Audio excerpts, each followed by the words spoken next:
যে মজা করে 3 বার কবুল বললে বিয়ে হয়ে যায়। এখন আমরা বিদ্যালয়ের শিক্ষকরা আমাদেরকে দিয়ে বিয়ের নাটক করিয়েছে এবং কবুলও বলেছি। এখন আমরা কি করতে পারি? কাজটা তো জটিল হয়ে গেছে। দেখুন, শরীয়ত মোতাবেক বিয়ের জন্য শর্তগুলো কি? ইজাব কবুল আর শাহেদাইন, 2 জন সাক্ষী। আর মোহর যেটা, এটা ফরজ না, এটা ওয়াজিব। এটা কি? ওয়াজিব।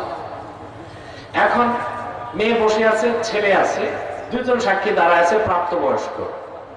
কথা বলে না। এখন ছেলে যদি মেয়েকে বলে আমি তোমাকে বিয়ে করলাম, মেয়ে যদি হাটা কিছু না পেয়ে মুচকি হাসিও দেয়, বিয়ে হয়ে গেছে। আর বিয়েটা এমন যে মজা করে করলেও বিয়ে হয়ে গেছে, আর বাকিটা শিক্ষকরা বুঝবে। আর যদি ছেলে মেয়েকে পছন্দ করে থাকে তো ফিরি ফিরি ভালোই বুঝবে।